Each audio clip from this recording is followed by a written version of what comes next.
I haven't responded to you at all, to that question at all. That was the point. All right, here we go.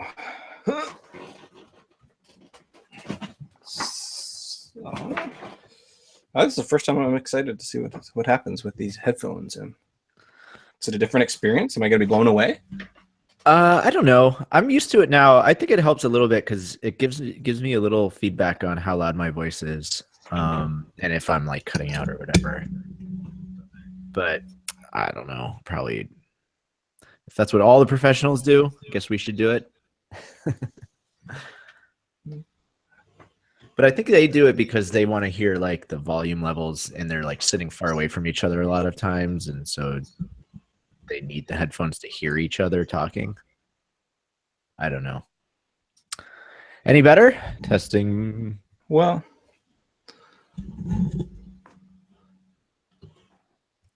no, it's actually pretty terrible. Okay. It's really not loud. Like, I'm quite loud. I can hear myself very loud, and because I've got it on max to try to hear you. I'm getting a lot of feedback even in that. Okay. It's worse than normal. Okay, I just turned the gain way up. Yeah, I think that's. Does that help a lot? Does that help? Now it's in the middle. It's certainly louder in my ears. You know, it's really weird. I can't even tell whether I can. I'm just hearing you through these or through here. Oh, you need to go into the settings of Google Hangouts and tell it to pump the volume through your. Oh, well, that's the problem. Okay. Speakers, right. That's the problem. Through the Yeti. And then you should hear me loud and clear. Yo, Perfect. Buddy. Coming there to we you go. loud and clear. Yeah, that's perfect. All right. Cool. Okay. Well, what happens, I'm going to just keep turning my gain down. Is it getting like really too quiet? Because this is more comfortable for me at this level. No, it's good. Okay. You know, the only thing I'm worried about is I don't know if I'm going to be able to hear Capri with this in. I may try it without. I think I can hear you well enough without. One sec. Okay. Sorry for the delay here. Here we are again. Testing again. Hard speaking stuff. Normal. Realtek. Default? What was I using? Talk? It would. So you can hear me? Yeah, it's good enough. All right. Let me put my shit on airplane mode, because sometimes that fucks with the connection. So I'm thinking I kind of want to deep dive into your shit. That sounds awful.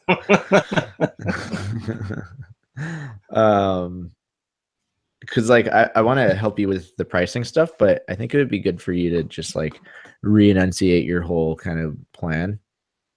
Yeah. Because it's gone through like some changes, and I don't know that I don't know. I'm still thinking a lot in like the old conversations we had, and I think it'll be good also if you kind of describe it from scratch, and it'll be a little bit of like you practicing your thing and explaining it so there's context for other people that are listening to it. Okay. And so yeah, and if that takes up the whole time, that's great. Afterwards we could talk about my my thing if we want to, the festival I did, but that's just as easy to talk about that next week because nothing's happening between now and then. Well, yeah, just accept that the further we get away from it. So should we do it? Yeah. Just the further we get away from like the festival, the less you're going to remember of like the details, and the excitement will have worn off. And yeah. But I don't want to start the podcast talking about that because I'm still picturing this is something you're going to like want to share with other people. Like, give me some input on my business model, and we should just load it up front. All right. If you agree, if you think, okay. All right, here we go. Let me just get the recording started here for the intro. By the way, I don't think we should be doing the intro. I think it sets the wrong tone for Yeah, so I really, relatively serious. I agree. I like the intro, but I don't think it's the right tone for what we're. Right. We sound like We need it two to- people horsing around. And if you Mhm. want to like send this to someone and say, "Do you want to be on our podcast?" They're going to listen to that and be Right. like, "Well, I don't know." Yeah, what we should do is that intro for save it for like when we reignite the Kieran podcast and do like the Yeah. hypotheticals. Yeah. Okay. So I don't know. We'll just do something mellow, and then if maybe we'll find some music that we can just add into the front or something in post. Okay. So here we go. Hey, everybody. Welcome to the What Are You Doing podcast with Dave O'Leary and Nick Nessel. This is episode 7. And basically, we're two people who are starting entrepreneurs in very different fields. I am Nick, and I am an artist who is trying to make money being an artist. And Dave is in financial planning, and he's starting his own financial planning business with a lot of details there. So two very different people, but we're really good friends. And we've noticed that as we talk with each other, 70% of what both of us are doing is still overlaps quite a bit. And so we figured we should record these just discussions about two people starting businesses and all of the challenges helping each other out through that. Hey, Dave. What's going on? So we were chatting. I think this episode we were chatting, and we're probably going to focus a lot on your business model and the financial planning thing. You have a lot of stuff happening right now in your business, and you had some pretty specific questions that we were going back and forth on WhatsApp voice notes, and we kind of cut it off and said, actually, we should probably just have this conversation on the podcast. Right, which is the whole reason we started the podcast in the first place, right? Because we're having all these great WhatsApp conversations. We're like, well, let's just record these and put them out there for the rest of the world. Yeah, exactly. So, our podcast or our WhatsApp notes are suffering a little bit, but we still probably average about 25 minutes a week of WhatsApp voice notes. So I think we're doing okay on that front too. So yeah, maybe we should jump right in. Do you want to describe kind of the questions that we were talking about and what you wanted to chat about? Yeah, can I mention 2 caveats just before we start? Not caveats, but like 2 slight digressions. One is, I describe myself now. I've like just come to this recently. I think that it makes sense. I think it speaks more to like what I am. I'm describing myself as a social entrepreneur. So like somebody who like is interested in their social impact and they're like building a business because they want to affect change rather than building a business to just like maximize profit. So like social enterprise is a business that started for some purpose beyond just maximizing profit for shareholders. Whatever cause that they care about, making the world a better place in some way, shape, or form. I say is this is really cool. I read an article on LinkedIn, and it was somebody basically, it was kind of like a thinly veiled advertisement for himself, but talking about like tips for using WhatsApp to tell stories. So I clicked on it, like 4 tips for how to use WhatsApp to tell better stories or something along that lines. And basically what this guy does is he's like started like, he has a following on WhatsApp. He basically advertises his phone number and people sign up, like they add him, they request him and he adds them. And then he sends out every day, like he's telling these stories and he's got 2,200 people who are on these like signed up for this message, this group that he has where he sends out these stories. And he's just like telling stories on WhatsApp. Yeah, and I don't know what the theme notes? is behind the stories. I didn't, because I only skimmed it quickly. I was in the middle of something else. I saved it. I'll flip you over that link. We should try to, I know there's not a video thing, but I don't know, link it in the show notes if we can, the article. Because it was just, I've never heard of anybody doing that. And he was like talking about how when he turns on his WhatsApp with messages, because like people responding. And so he's like, for a productivity tip, keep your phone on airplane mode, message the people you all want to message. Because if you don't, and you open WhatsApp, you're just going to get flooded with messages. You'll end up replying to all these people, reading the messages and never getting to original message you intended to send. That sounds like a productivity tip for a very specific person. Right. That's why I'm like, I don't think many people have this problem. This is just like, hey, everybody, look what I do through WhatsApp. Yeah. Don't you hate it when you open your WhatsApp and you have Right. 20,000 messages from people? That's exactly what it was. Yeah. But if the guy's telling the truth, it's pretty. I've never thought about that. Anyway. Well, we should. Yeah. If there's a way to just broadcast without having people be able to reply in a group, that would be great. But yeah, speaking of WhatsApp group of 22,000 people sounds really terrible. 2,200, but yeah, right. Either way. Anyway, okay. So, what am I doing? Recapping the question that I asked you last night, right? Yeah. So, for anyone who's like just tuning in, the 2-minute spiel is, I'm so like I probably about 7-8 years ago, I started to really get interested in like making an impact, causes beyond just like my own selfish needs, and I spent a long time trying to figure out how I was going to make an impact and use my skills to sort of affect the most positive change. And in particular, my heart bleeds the most for people who are the most disadvantaged, the people who just never have a fair shake in life. But beyond that, I've sort of become increasingly interested in like, I think that I can affect, like I can encourage and inspire other people to affect positive change. And I've just noticed it in kind of my day-to-day life, just from my own talking about what I'm doing and sharing it in social media, and like literally I've had a fair number of people say to me like, hey, they've been inspired by what I'm doing to do something positive, or for whatever cause they care about, and that really like resonated with me. And so I had this idea to start financial planning practice, because that's my field, finance. It's a way for me to use my skills to help other people reach their financial goals, but in the process target those people who actually want to make an impact towards whatever cause they care about. I don't care what that is, but whatever cause they care about, I want to help them, inspire them, and then help them impact those causes. And there's lots of tools that are at people's disposal. I think there are a lot of people probably like me who are just starting to feel like, or increasingly feel like they want to make an impact, don't know how. And so I think I can add a lot, because I spent 7-8 years trying to figure that out. So I'm kind of marrying financial planning and this like social impact desire people have, and helping people manage their finances in a way that matches their values. All that is background to this question, which is I'm figuring out how to price my services, and what I'm essentially proposing and messing around with right now is a subscription model, a monthly subscription model. And this kind of the way you'd purchase Netflix or any other software. SaaS is a service as a software solutions. So it's a monthly subscription.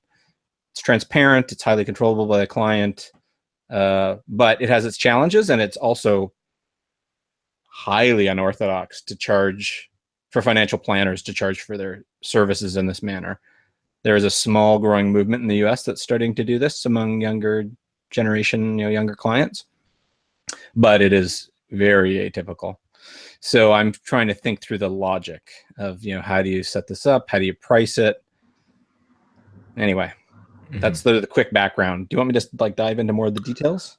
Well, the one question I had, because, you were asking me and you have details about the pricing model, but when I started answering, I was realizing I was kind of coming at it from the wrong perspective. And I think it's really fascinating that when we had this conversation 3 months ago, and I think even on the first episode of the podcast where you described what you were doing, what you led with there was the financial planning industry is like kind of broken. And here's all of these things that I really dislike about the non-transparency. And there's this great new business model in financial planning that, I want to implement, which is like you're saying, fee-based things and subscription model. And like, also while I'm doing that, I want to be able to help people like socially responsibly invest.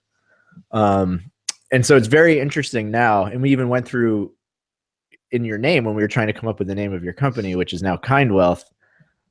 The original name that we settled on was New Wealth, right? Mm-hmm. Because we agreed, we want to really promote like the newness of this thing. And so I think it is really interesting over these last 3 months.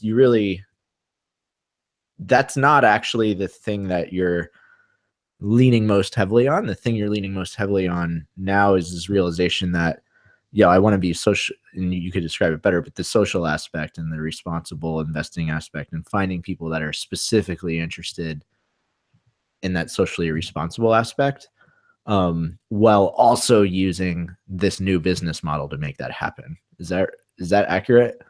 Yeah, so right, that's exactly right. Like so I've got two really kind of differentiating features. One is like my whole history is been as an investor advocate. I worked for a company called Morningstar, which is a US company, and their whole mission is to help investors make better decisions. They're objective, they're independent, they're in their DNA, just like speak up for the little guy. And I spent 13 years there, so like that's in my DNA. I have very strong opinions on it. I know the industry well. So that's a core part of like, I wanted to start the financial planning practice I would have wanted to deal with if I, if I was looking for a financial planner.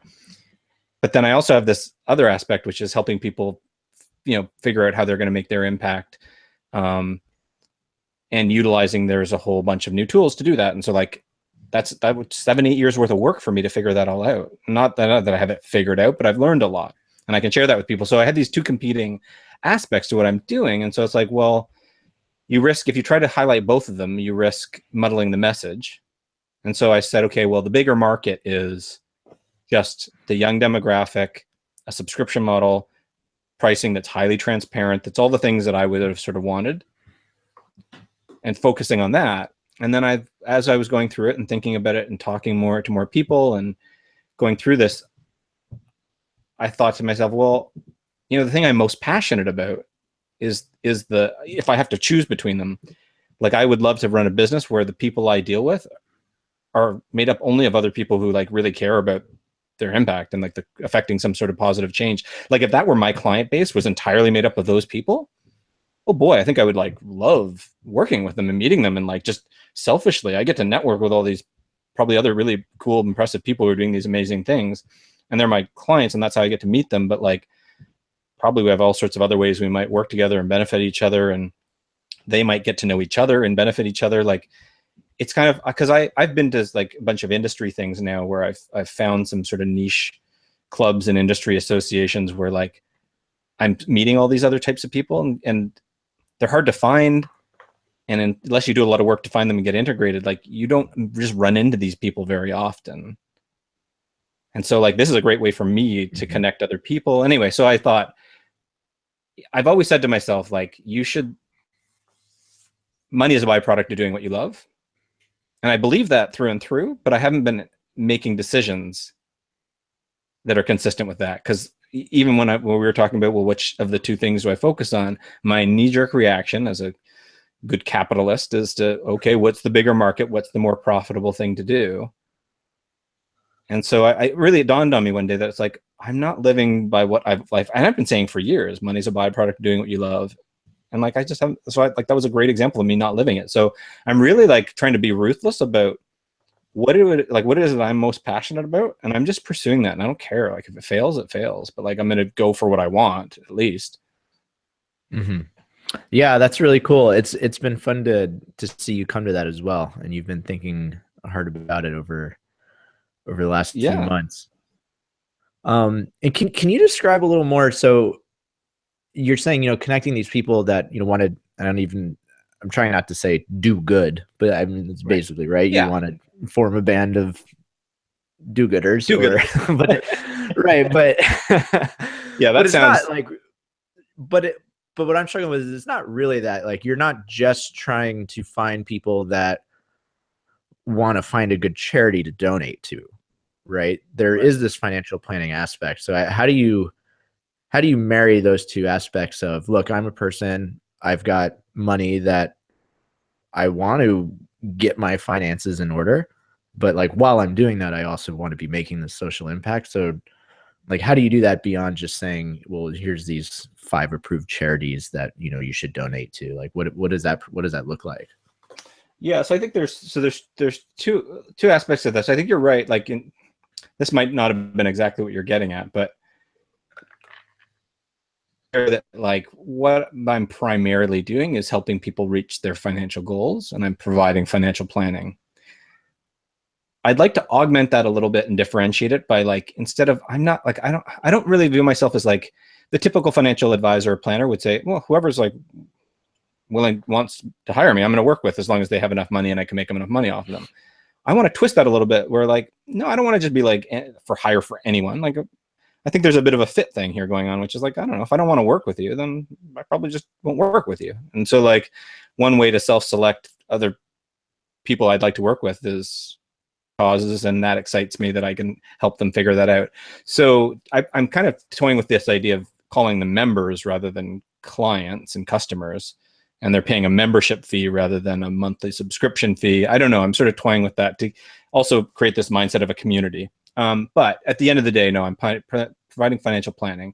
But specifically, I think to your question, like, so historically, if somebody wanted to support a cause that they cared about, your options were to like donate money or donate your time, volunteer.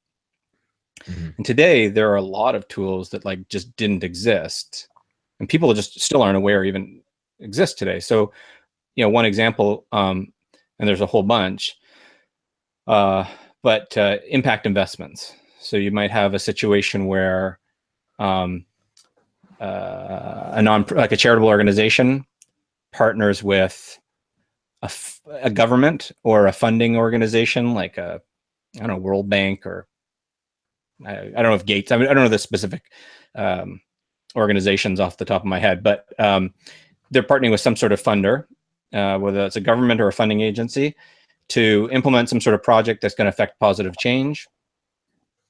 In implementing this project, the key part of this is they raise money through investors, people who want to invest in this and support this cause. Maybe it's installing wells in West Africa somewhere. If they're successful in this, the investors get their money back plus a return on their investment, and that's given back by the funding agency or whatever the case is. I'm not doing a great job of explaining it, but the point is, from an investor standpoint, instead of donating money, you're investing money and you're getting a return on that, and that investment is going towards affecting some sort of positive development, some sort of change. And these span a whole wide range of causes and benefits that they're providing. So investors can take a portion of their like investment portfolio, not say, hey, I have to give this money away. I can just like take money I'm investing anyway, and I expect a return on it, and I plan to get a return, and I'm doing good. So like, you know what I mean? And that's something that just people don't know exists. Yeah, it's really interesting, and we went around and around on that model a few podcasts ago. But yeah, it seems like, that's a really good example. It's like you're basically buying a bond from a government or something, except that the bond's payback is kind of tied to the success of these impact metrics or something. Yeah, it can be bonds or it can be stock. Mm-hmm. Yeah, you're like buying stock in buying a company that's mission is to do this project, implement this project, and the success of it will dictate whether you earn your return. Yeah. Mm-hmm. And I know your question is you want to get to this point where we're talking about how do you do your membership pricing plan, but I'm kind of like spiraling into it because I want to make sure I understand kind of what the offering is. And so your typical member, do you think that they're going to find you by saying, I want to like get a financial planner, and then they're going to find, okay, well, here's this financial planner who's also like has this social mission, so I want to go there? Or do you think people are going to come to you from the direction of, I'm really looking for a way to like socially invest my money? Great, now here's this financial planner who's doing that. Like, I don't know if that's a totally clear question, but no, it is. So people aren't even clear for instance, what financial planners do. Just as a starting point, like most people, their experience is they've got like they don't have a particular investment strategy. They bought a bunch of investments through the bank that their parents banked with, and they have their accounts at a local branch, and anytime they've got any money, they've come into, like people in our generation, like they saved a bit of money, came into a bonus, whatever it was through work, and then they went into their bank, and the advisor in the branch there sets an appointment when they call them, and then they help them invest that money, and then they don't ever hear from them again until investor they want to withdraw the money or whatever, like they have to be the ones to call all the time, and there's no like cohesive plan in place. No one's like watching their accounts, calling them saying, hey, I've got a suggestion for you, why don't you, like, that's not, it's just all reactionary. And so they don't even know, like, that's not financial planning. That's just like an order processor who will help you like figure out some basic investments. But like investments is just like one aspect of financial planning, or it's really a separate aspect. So like somebody who's going to help you figure out with the money that you already do have, or the money that you're saving each month, how do you invest that? What do you, specific mutual funds or ETFs or stocks do you buy?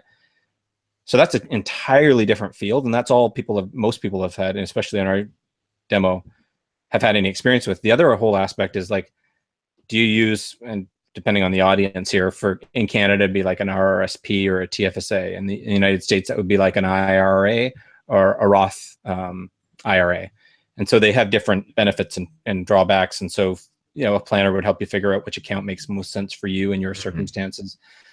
How do you save on taxes? How do you pay down debt or invest? Which one makes more sense for you and your circumstances?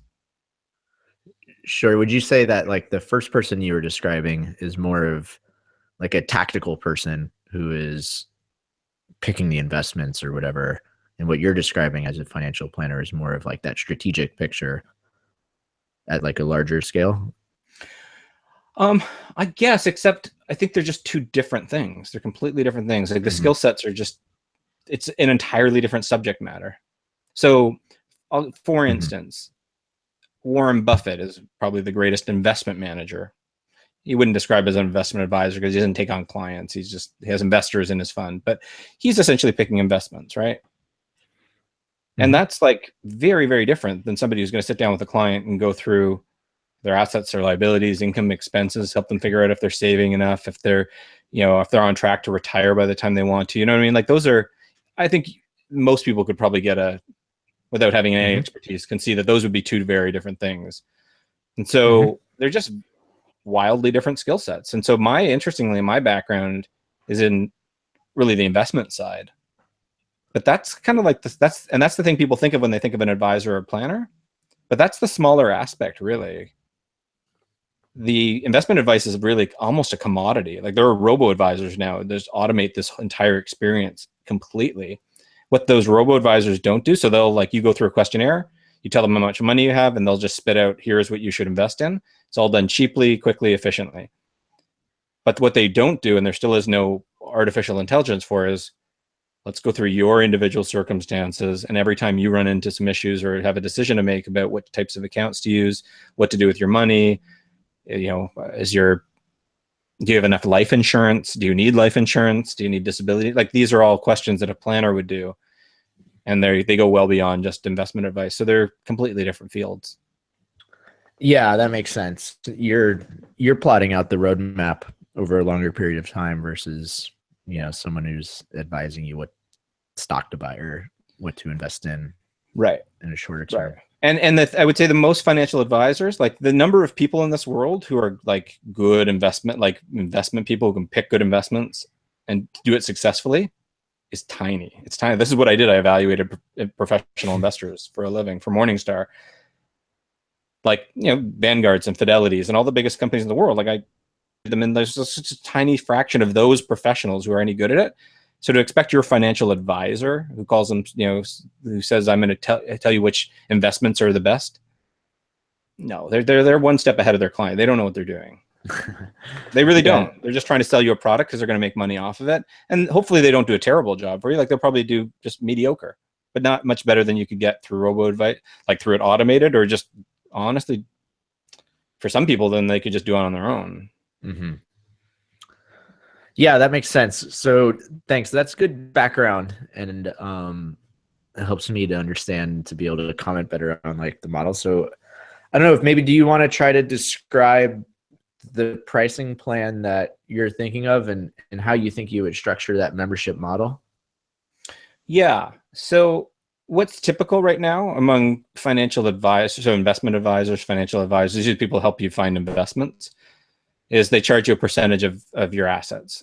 In some shape or form, you're paying like 1, 2, 3%. It is going to pay for the investments and the advice that you're getting.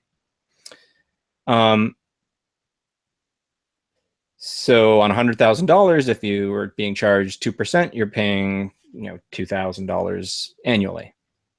And it's coming out of, what happens is this just comes out of your investment account. You don't write a check for it.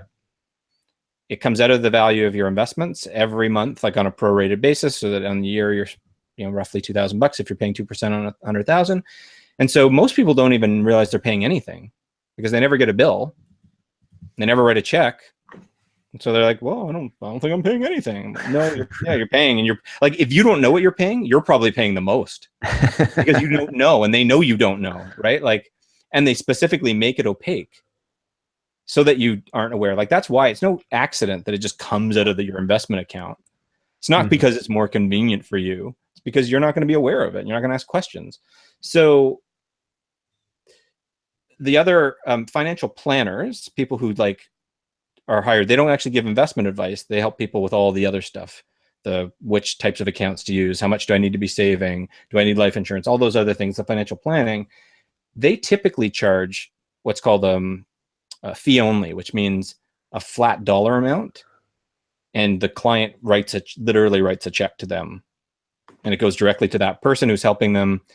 And so the nice thing is it's transparent, and there's no conflict of interest because the money goes directly from the investor to the financial planner. Whereas the percentage commission thing, all sorts of people take their cut throughout. Advisors are getting kickbacks. It's sort of a messy system. So, but what I'm doing that's different on the fee only side is, instead of like, hey, write me a check for $5,000 to do your financial plan and sit down with you and spend hours and hours getting this all sorted, and then you paying each time you need some help. Maybe you come back to me in 2 years and say you need some help, and you write another big check for some work that I'm going to do, is just to set up a monthly payment. So I'm thinking about different tiers depending on the age and stage that the client is at. So somebody who's younger, not married, no kids, doesn't have 3 businesses and isn't divorced, you know what I mean? Like, their situation's pretty straightforward. They'd pay a much lower fee on a monthly basis than somebody who's kind of married, has a young kid, maybe needs to start thinking about life insurance. So things are getting more complicated. And then a third tier, which is somebody's like super busy. Maybe they've been separated. They maybe have a business. They're an entrepreneur. They run their own business. Whatever it is, things are more complicated and they're super busy, and they want somebody to just take care of every aspect of their finances because they don't want to have to worry about it. And so you've kind of got this graduated pricing depending on how much time and effort it's going to take, Kind Wealth to help you with that stuff. So that's it at a high level, the monthly subscription. The risks of it are that I need to figure out a way that, like, there's a lot of upfront work when you engage with the client for the first time. Before you dive in, so you were saying the old model, which would just be, I would come to you, you would charge me $5,000. I would meet with you for I don't know how, 8 hours, or you'd spend a week overtime, whatever. And the outcome of that is like, you've put me on this financial plan. Is that what it is? Yeah, it's like a physical document, and it outlines, it'll be like a net worth statement. So here's all your assets, liabilities, all documented in one thing, maybe a list of all your income and expenses, a statement of all your goals, quantifying those goals. So like, hey, I want to retire by the time I'm 55. I want to buy a boat in 10 years. I want to move to wherever, so and then you're quantifying these things. Okay, what's that going to cost you? And then, so you do all that, write those objectives down, think through, okay, so they'd come back with projections on, okay, like, here's a recommended strategy. Take this money, put it into this type of account. You've got this money in this account. That doesn't make any sense. Move it over. Let's use a Roth IRA instead of an IRA, whatever those changes are. And you told me you've got X number of dollars a month for savings. So if we invest that this way and we earn these types of rates of return, let's assume inflation is X amount, and let's assume you're entitled to so much Social Security by the time you retire. Like, there's a whole bunch, tons of variables that most people have clue on how to start estimating these things. Mm-hmm. And then you put it in software that does like tons of calculations that would just be impossible for somebody to just run a calculator. And then, yeah, this physical document shows projections year by year. If we employ this strategy, this is what this is going to look like. And yeah, you're going to have a high probability of achieving your goals or very low, and things need to change. And then the idea is you revisit that kind of on an annual basis, because life changes, right? Your goals change, your job, your income, your situation, you have kids, and you're constantly like, if your goal's out here, like up here, you're recalibrating as you go. You know, you'll find, hey, I'm falling behind, I'm up ahead, my goals changed, you're readjusting that. So it's, sorry if that bang came through. No. But yeah, you've got it, like, it's not a one-time thing. That physical financial plan you get delivered is the start of your journey towards those goals, and you need to constantly be, not constantly, but regularly updating them. Right. And so in that old model, I'm going to pay you, I don't know, whatever it is, $5,000 for the initial one. And then and then a year or 2 or 6 months goes by, and then I call you again and I'm like, let's revisit this. You probably send me a reminder like my dentist does. Yeah. And then I give you another $2,000 each time I like do this revisiting. Is that kind of how it would work? Yeah, there's not a lot of, so that's basically right. It depends. Some planners set it up where you pay the upfront amount and they provide the annual updates for like free of charge. It's baked into the initial cost. Others do it where it's a lower up. So there's not a lot of consistency other than it's all a check that you're writing, and it's usually for these one-off things. And if you had other questions, or like you couldn't just like call this planner up after they deliver your financial plan 3 months later and say, hey, my work said I've got these stock options that I could cash out or keep in there. What should I do with them? Like, you'd have to pay for them that again, you know, like they might include the annual update in a year from now just to update all the numbers that were included in the original plan. But you've got this new development now. And if you just want to answer that question, you're not going to get it unless you just pay them for their time. And they can do some analysis, and you'll pay them for that each time you've got a question, type of thing. Now, some might be a little more generous, and like, just if it's a quick answer, they're going to answer it for you just because they've got a relationship with you and it doesn't take much of their time. But sometimes it does take some work, and so you'd have to pay for each kind of engagement, and some time and effort. So yeah, does that answer? Yeah. And so now your model here, the subscription model, is kind of a response to that. Of how do you structure this where maybe you're not paying quite as much up front, or maybe you are, but there's this kind of, I'm not just like disappearing off your radar for a year until it's time to revisit that plan. Is that right? Yeah, right. So I think the way I see it is, at the lowest level, these 3 tiers, the most basic one, calling the client every month or every quarter, like, hey, you know, I'm watching all your accounts and here's what you should be doing. And because it's a very low cost, your situation's very straightforward. You're not having to micromanage it. So it'd be more of a reactionary, like, you know, we'll do the annual updates. You got questions or concerns, anything pops up, call me, I'll answer it and help you. At the highest level, where there are a lot more moving parts and you need more attention, yeah, there'd be more hands-on, like, hey, it's tax time. You know, last year we talked about doing this. You haven't done it yet. We should get on that. You know, make this type of change. It'll help you save some tax. That'd be more proactive, higher level of cost associated with that, and a higher need for it because your situation's more complex. It's harder to keep straight, and most people need more help with it, and they're busier as they get older, right? So, but yeah, and the other thing is, I think it's kind of hard. I know as a client, I would find it hard. Like, you're going to imagine the scenario, like you're going to go online, or you're going to get a recommendation from a friend for this financial planner. You're going to meet with them once. Let's say you have a phone call just to figure out if there's a good fit. And they're going to say, okay, great, I can help you out. Here's how I work. Maybe they even send you an example of financial plan. You'll look at that by email and you'll review it. And okay, I guess this guy sounds good. I don't know, my friend says they're great. And they say, okay, great. We're going to sit down for our first meeting, 2 hours. But like, before we sit down, it's going to cost $5,000 or $3,000. So like, write a check. It's like, oh, that's a lot of money to pay up front. Like I haven't seen the output, and how do I know this guy's going to actually be able to help me with what I need? So I kind of feel like a monthly subscription model where, hey, I'm going to pay $150 a month or $300 a month or whatever that amount is. And that person's going to be on retainer. And if I ever have questions or concerns, I can just I can call them up and they'll respond on an ongoing basis. Is an easier pill to swallow than cut me a check and we've just met.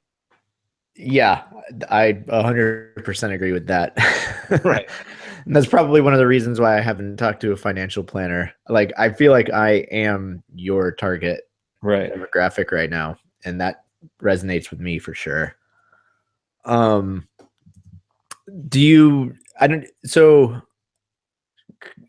don't know where you want to go. Like, do you want to talk about specifically? You sent me a spreadsheet that has kind of your plan of like, I've got these 3 different tiers. I don't know if you want to like get into the details of talking about those plans or I think it's interesting at a high like philosophical level. Like I'm not going to get into the weeds on the distinguishing features between all of them and which ones I should and should like the basic what I'm finding interesting is so the downside of this monthly subscription process to me and Kind Wealth is, let's say, for instance, we sit down and sign and say, okay, it's going to be $150 a month or $300 a month, whatever it is. This is the tier. This is what you're going to get for that. And you say, great. And I'm going to have basically 3 meetings with you, 2 or 3 meetings, and each will be anywhere from an hour and a half to kind of 2 hours. So I'm kind of spending minimum just with the client, let's say 6 hours, 5-6 hours. And then all the work behind the scenes. So it's probably 10, 15 hours of work to meet with the client and present and get them all set up and started. And they say, great, sign up, and they start this monthly subscription. And the first month they pay $150. And 6 months later, let's say this is great. He set me up with everything, gave me all this advice. I've got a good idea of where I'm going. I'll just cancel. Right. Yeah, so I'm laughing. That was I was like, oh, great. So I can get this plan for that. And then. Right. Mm-hmm. So what I'm wrestling with is, so a couple things. The thing that I like about this model is that it really flips this industry on its head, which is like the typical, especially the percentage basis where people don't even know they're paying anything. An advisor never really has to they just have to keep people happy enough that they don't like storm out of their place and like go through all the work of transferring all their accounts somewhere. That's the bar that they're trying to beat, right? Don't screw it up so bad that I piss them off enough to take action and move their accounts, because that's the only way you can stop them from taking the fee is you have to go into some other organization and get them to transfer your accounts physically out. Don't sit with that organization. They're just going to keep taking the fee. So what I like about this is they set up a monthly subscription probably from their credit card. And at any point they feel like, hey, this guy's not adding any value for me, they can just shut it off, which is how it should be, really. Like the onus should be on the service provider to prove and demonstrate value. You know what I mean? Like, I don't think it's a good, if I'm the client, if I'm putting myself in the client's shoes, I don't think it's a good scenario where like, well, I'm just stuck here because the entire industry is orchestrated in a way that they tie in their clients and like they have no individual client has enough bargaining power to like break this approach. And so, you know what I mean? So I'm trying to set up in a way that gives them transparency and control and sets the onus on me to demonstrate my value. And I think I'll feel better about what I do if I know they're paying me because they want to and not because of inertia or they're unaware, they're ignorant. So, but the risk is, you could be taken advantage of and you could be very inefficient. So what I'm wrestling with is how do I incentivize them to stay on and not just leave after 6 months, and B, as part and parcel is to demonstrate that value. And so there's 2 things that I'm flirting with. One is the monthly fee that you pay actually would start at one amount and then decline over a 3-year period before it sort of settled at a rate. And so you're paying slightly higher amounts in 1 year, 1 and 1 year 2 on a monthly basis to kind of amortize that initial upfront $5,000 check.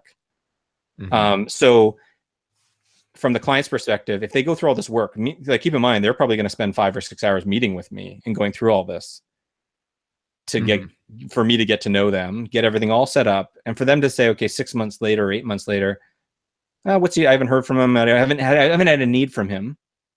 So let's just cancel it. It's like, okay, but then at some point you're going to need help again.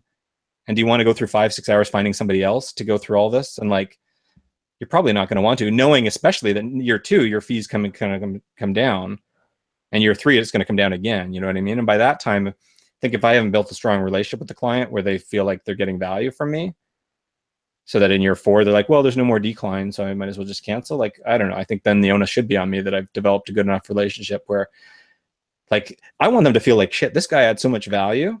I'm happy to pay him what I am. Because like, he's impacted my life. You know what I mean? You just need enough time to demonstrate that. I like that strategy of, well, okay, I'm in month 8 and I'm thinking about canceling, but I know probably at some time next year I'm going to need his help. And so if I just keep it for 4 more months and my fee drops by whatever, 20%, then when I re-engage him, I'm not going to have to like go back up to this high rate. Like I've locked in a lower rate. Right. But I think the other thing though, I'm surprised to hear you saying that there's no kind of initial startup fee, because like, I don't know. I do understand. I was expecting you to say, yeah, well, you're going to pay me $1,000 activation fee, and then there's this monthly subscription. I don't know what that number would be, but in my mind, as a consumer, I kind of do expect, yes, what I'm going to, starting this up is going to cost some extra money, like this initiation fee. Like, I don't think that's necessarily unexpected from a client. And I don't know, the other thing, maybe, is there a way for, and if you don't want to just charge like an initial activation fee, I don't know if there's a way you can offer startup services where, I don't know what those services are for you. If it's, developing your financial plan, I guess is a must. You have to, like, that's kind of the first thing you have to do. But maybe there's these other things that are, helping you get set up in the different robo-advisor accounts. Or I imagine I have all of my money in a bank right now, and I have to move all of that money around. I have to do all of these things. And so in addition to you helping me make my plan, there's probably just a lot of, well, okay, I need to create a Merrill Lynch account or something like that type stuff. And you could maybe offer those as kind of line item things when you're starting out of, look, if you feel like you can do that on your own, then great, just pay the subscription. But if you're going to need help doing that, sure, give me an extra $300 and I'll also really help you get set up in these accounts. Or you would be better at knowing what those initiation things are. But that might be a way to also get kind of an initiation fee, which seems reasonable to me. So yeah, so these are both great thoughts. So I do partner with a robo-advisor. And what happens is, so I could help them set up all their accounts, and that is part of the process if they want to. If they want to leave their accounts where they are, they can. Doesn't really matter. But I think most of my clients will really like the robo-advisor. It's super cheap. It's going to save them a lot of money from what they're probably paying where they are already. And I can get them a discount on the robo-advisor pricing than if they just went straight to the robo-advisor and didn't deal with me, because I have a relationship with the robo-advisor. It's called Wealthsimple. And they get a discount by kind of coming through me. And I can set all that up. But once it's set up, like, the problem with the robo-advisor is it's so easy to use that, like, that's not going to be the lock-in, because they're gonna be like, well, I got this app, I can see all my accounts, I can transfer all the money so easily. Setting up the accounts took 15 minutes with you. Like, I knew, like, you didn't even need to be there. I could have done it entirely on my own. It's that simple. So like that was a big part of the reason how advisors kept their clients, is because, like, if they needed to do anything, they needed somebody to process it, and they needed somebody to tell them what their returns were, because, like, all this information was kind of like not well publicized. And so the robo-advisor really done a great job. But what I'm toying with is, what I could do is is have a minimum like a 12-month lock-in period. So like the first year you're locked in for a year, after that month to month, or you're locked in for 2 years or 3. I don't know. Like you could do that. I don't like the idea of locking people in. Mm-hmm. And the thing is, so what I'm trying to do is augment with providing value as the way to tie people in there where they don't want to leave, rather than I say, because I'm taking this, I'm bearing this upfront cost, you're tied in now for 12 months or 24 months or whatever it is until I recoup that. I know that sounds a little like, I don't know, like naive hippie tree hugger. Like this is like, I'm like, the other thing is like, I'm like capitalist through and through. I did an MBA in finance and like CFA, and like this is my background. Like all my friends would think this is crazy, but so this is part of like these features that I want to add in are things like this membership. And so like if I've got a bunch of other clients who are all young professionals who are all like doing these really cool things, and it's kind of a little more like a membership and a little more almost like I want it to have an air of like the way you become a client is like through invitation almost, and not just maybe directly from me, but by other clients. And so you've got this network of like these really impressive people doing these cool things, and they're part of a networking group. When they become a member, they have access now to these other people, and they know that's part of the deal when they sign up, that they're going to get to be part of this club of like these really cool people doing these, like impacting their city and their country and their like the globe. And so saying like, okay, great, I get access to this, and like I'm going to orchestrate like opportunities for people to meet each other and like go visit charitable causes and like have them interact. And so if they stay a member, they get to continue to like be a part of this club. So as like one more source of why you wouldn't want to just cancel the payment. Yeah, that makes sense. We hadn't talked about that, which is this other, and that's what brings in the social aspect, right? Is that I'm not just buying a financial planner. You're specifically a different kind of financial planner with a different goal, right? Which is the social bit. I still think it's reasonable for you to at least charge some kind of initiation fee that at least would recoup just Costs. the man hours that you have to do for, not even make any profit on it. But if it takes you 10 hours or 15 hours total to do this financial plan, it seems reasonable for you to like at least charge enough of initiation fee to cover that, or at least cover part of it. Like it would be pretty crappy for people to, and maybe this is, you just do a test and you see what happens, but it would be pretty crappy for people to come in, pay you $125 for the first month, get their financial plan and leave. Which what you're saying is right. And I guess you're saying is right. And so I need to build something that people want to join, and then as one of the perks is like you're getting these financial plans and stuff, but like it needs to be attractive enough that the primary goal is people want to join this thing and are willing to hang around and stay for it. I'm kind of running out of steam here. Yeah, no, right. No, I think we've exhausted it. I mean, this is the issue. I think for me, it's a philosophical discussion about like, it's a little bit of cockiness on my part to be like, no, I want to floor them where they have such a great experience that they don't want us like just cancel. Like I want to guilt, like this is a Gary Vaynerchuk line, but like I want to guilt them into like giving me money. Like I want to provide so much value that they feel like, oh yeah, I'm happy to pay you for this. You know what I mean? Mm-hmm. Mm-hmm. And so maybe that's what are the, well, that's good. That's what you need. But like, what are those things? And so I think for like the last 20 minutes, we've just kind of talked about the financial planning model, and we have lost track of like the social part of it, which it sounds like what you're saying is, part of getting this membership is because you want to get access to these like social and impact type things that most of the other planners aren't offering. Like what would be those things? So I come to you, I'm a member now.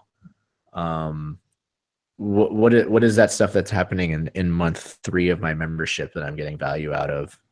Right.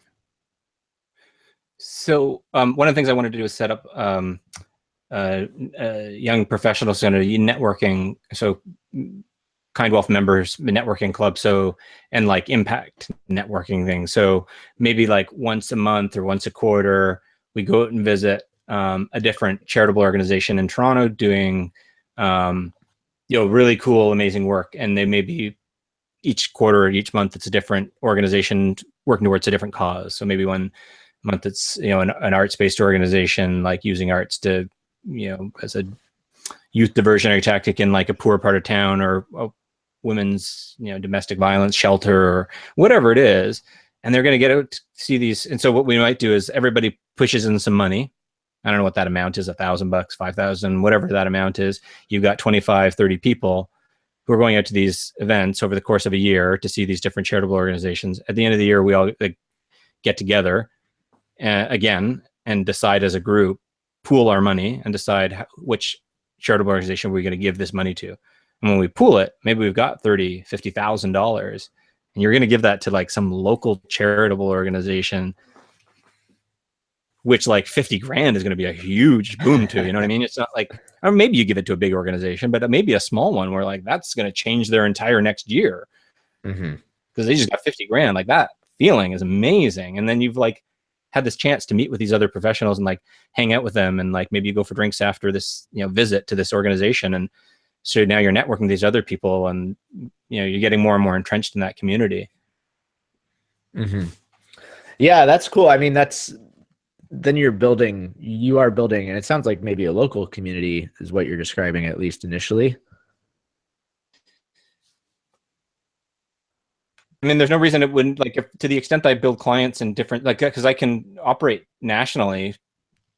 Nothing really stopping me preventing eventually working in the US, but just capacity. And so if I can build large enough communities in Vancouver, Montreal, there's nothing stopping me. I can operate nationally. So, yeah, it would start in Toronto. Yeah. The one thing I think that would be the most powerful driver for you and people wanting to be a member and people wanting to stay is really like you building the Dave O'Leary brand. And just like it seems like it would be really, really valuable for you to be really prolifically publishing your thoughts to this group.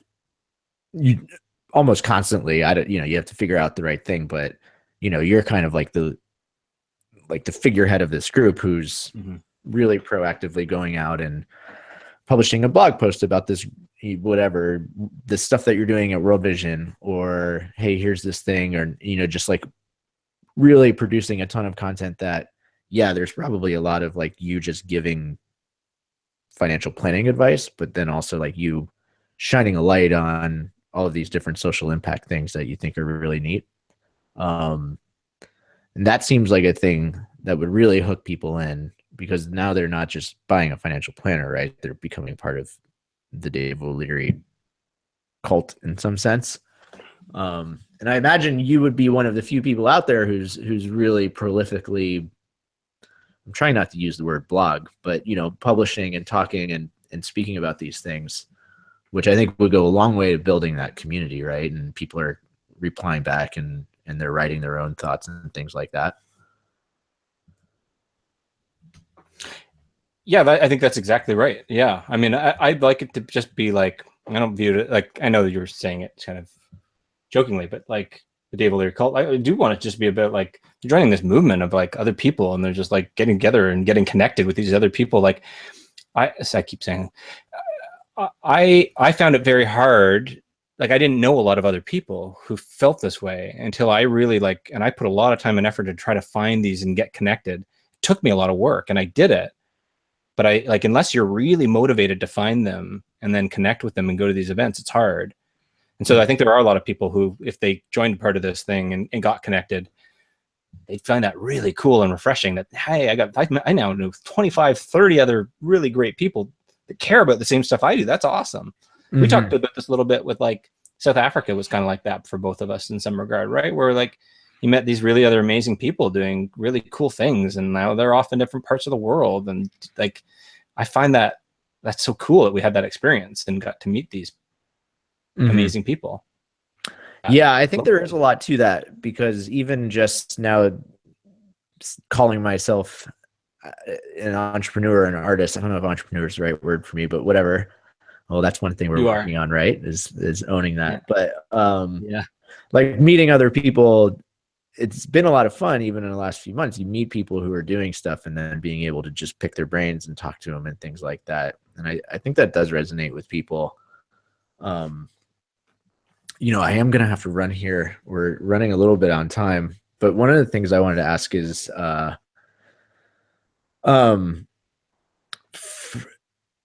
it seems like also one thing that you might have to ramp up.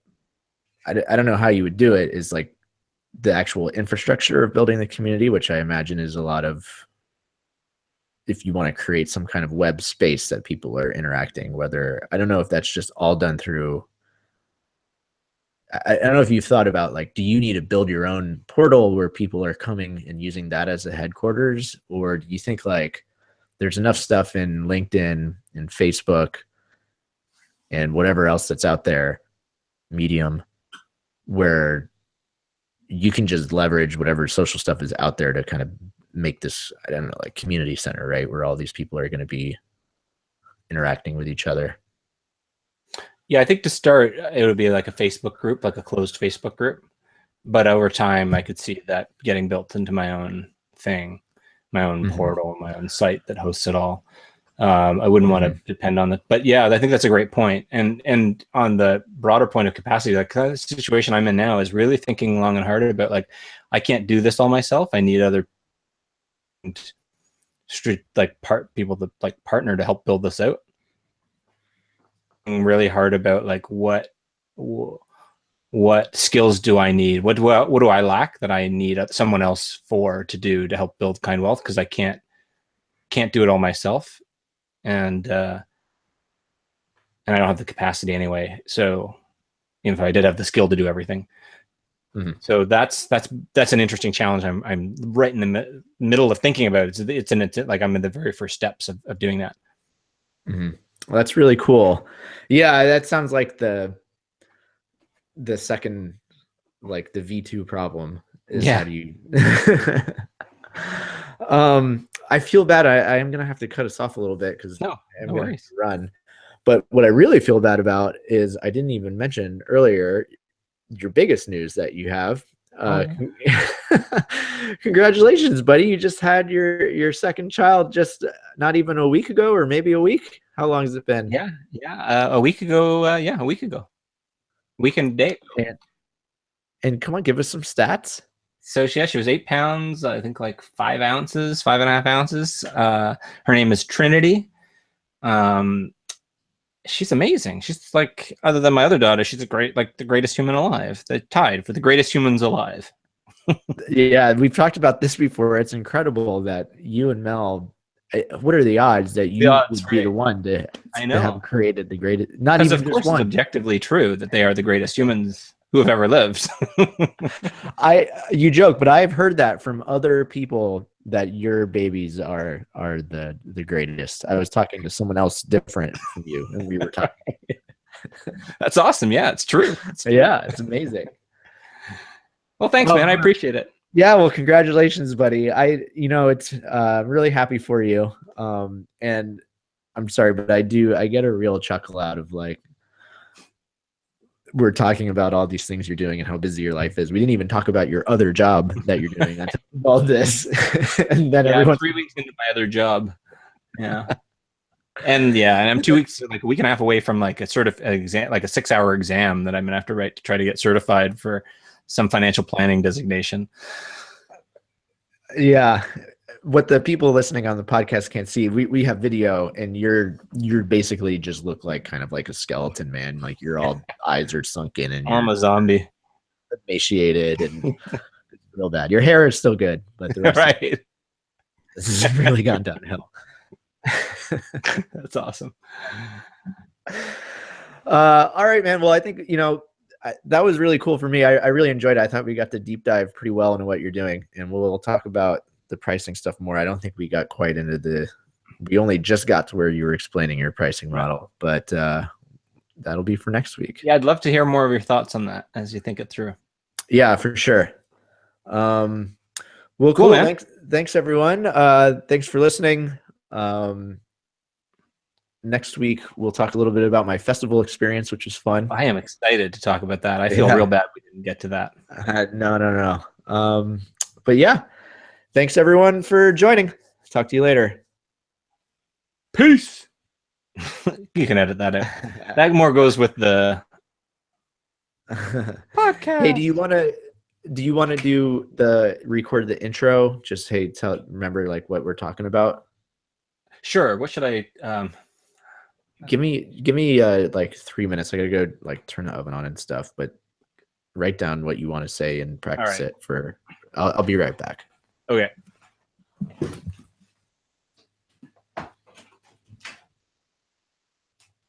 Hello. How's it going? Just recording a podcast. We're done. We just have to wrap up.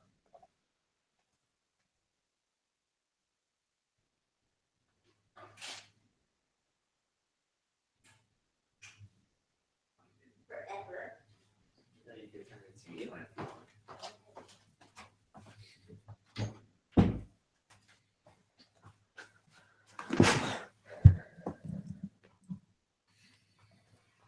Okay. Yeah, I'm just so what things would you suggest I hit? Because I'm gonna over explain. So we talked about Dave's. I mean, it was all one topic, really. So Yeah, I know. So it doesn't have to be long. I would just say, like, we talk about Dave's. We spend most of the time talking about Dave's business model. Can you see the doors opening behind me? There's a little elf. Is it an elf? Oh, hello. Who's this? Who is it? That's Helena. Oh, hey, how you doing? Come in. Why don't you just come in and join? Hear you. What's going on? Say hello. Might Are be able to am I hear in you front now. of you? You guys like Hold on your on. way out? I can't hear you. Okay, now she can hear you. Oh, I can't hear you, Helen. How's it going? Hi, It's nice to meet you. nice to meet you. So what's going on? What are you guys up to? Nick's Well, making dinner. I'm making dinner. She's got updates too. She's really entrepreneuring her ass off. Do you want to are you into? Do you want to come on sometime? Maybe when things happen. What do you mean when things happen? What like with the business? Well, I don't know. I don't have much, so like. This is the point. Like we're talking about this stuff as we go. Like I don't have anything. I don't have a client yet. So, yeah, I feel like just let that go. This is what it's all about. Yeah, sure. That's one of the big topics we talked There's no about. pressure, but I'm just No, I mean I don't care. Just yeah. Okay, let's make this happen sometime. I'll keep working on her. I think All she's patronizing you right now. I'm not sure what you're gonna ask. I don't have much to like. We're just gonna talk about like whatever. Well, we're not gonna ask anything that makes you uncomfortable, but like just talk about what you're up to. Like the podcast is called "What Are You Doing," and we're just gonna like start and be like, "Hey, what are you doing?" That's the tone. Yeah. You just finally titled it, huh? Uh-huh. Nice. Yeah. What are you doing? What are you doing? But it's really like honest that's and amazing. exactly the point is to talk to people in early stages to hear what they're thinking about and the challenges they're having. And then other people will listen and realize they have the same challenges. It's like I think everybody's been in that scenario, right? Where like you feel a certain way, and then you talk to somebody, and they admit like that they're feeling that way. You're like, oh, I thought I was the only one. It's like I think people feel that a lot of the time without ever discovering that other people feel that way about certain things. And so like this whole thing is about. I would hope is like people who are watching this are like, yeah, man, I've been thinking the exact same thing. I've been like struggling with that too. And like a good chunk of the time they're listening to this is like, oh, I'm so glad they said that. That's so great to hear that like, they're struggling with that, or you know what I mean? Like some percentage of the time, that would be really cool if like people got that from our podcast. I I agree. think so. Anyway, I won't keep. I'll work on her. I'll work on her. All right. Nice to meet you, Helena. It was nice meeting you. All right, let's just record this recap. Okay. I'm gonna mute while you do it also. Okay. But so yeah, I don't know. I think it can just be very quick, like, hey guys, on this episode, we talk about we basically talk about my business model, update on some of the changes that have come since we last talked about it, and specifically diving into, you know, what's the best pricing strategy and the things that I've been struggling with of kicking off like this business model, you know. Mhm. I don't think it needs to be much more than that. Okay. I'm trying to think of specifically what we did talk about, which is like a background. We do a pretty good background of like really what Kind Wealth is about. We do a deep dive into what Kind Wealth is about, and then move in a little bit to kind of educating Nick on what financial planning is, and then talking about the business model. Yeah. Okay. I've got it. I'm gonna wing it. You tell me if it's any good. Okay, I'm gonna mute now and just do it when you're ready. Hey guys, welcome to the podcast. Today we are talking about. I'm gonna stop that. I'm not welcoming them. You're doing that. Hey guys, on today's podcast, we're gonna take a deep dive into Dave's business model. We're talking about helping him think through the logic of his pricing model, in particular, a monthly subscription or SaaS sort of subscription model, and what are the pros and cons, and how do you sort of deal with the challenges of retaining when they can cancel their subscription at any time. And we also get into a little bit talking about why Dave looks like a skeleton currently, as always. Is that any good? That was great. Yeah, that was perfect. One feedback. I don't know if you want to like use the word SaaS so much to describe what you're doing. I don't want to know. I agree. But I wanted to drop it into here because anybody who searches SaaS, like it's just like it's a buzzword and it's like it may get hits. And Okay. like I imagine somebody who's thinking about using SaaS, like I've been on a lot of message boards recently where like this is like it's still relatively new, and like even the way like what we didn't get into is I've spent now probably like I don't know, like the past 4 nights, maybe like 15 hours just in the evenings, just trying to research payment processing for monthly subscriptions. And there are like a minefield. Anyway. Okay. So I did intentionally drop that in. Okay. I think also, I don't know, this might just be in our industry, but we just say SaaS. SaaS, you're right. Yeah. I didn't know for sure that that's the way, because I've only ever read it. Yeah. It's SaaS. You just say SaaS. Yeah. No, but that's cool. I think it sounds great. Like I was just saying, like technically you're not doing. No, I know, because it's not software. You're just doing subscription. Yeah. It's but just cool, service on a subscription basis, but I wanted to drop that buzzword in. Yeah. Like what you would be doing is FPaaS, financial planning as a service. Right. Right. Fast. Pass. Yeah. Pass, planning as a service. Yeah. Yeah. All right, dude. I gotta run. I'll edit this up and we'll get it out there. Hey, thanks, man. I appreciate it. I feel bad that you're doing all the editing on this, but no, I enjoy it. Okay, it's cool. All right, dude. Awesome, well, man. congratulations again. Thanks, brother. I appreciate it. Have All a good one, brother. Ciao. Talk to you later.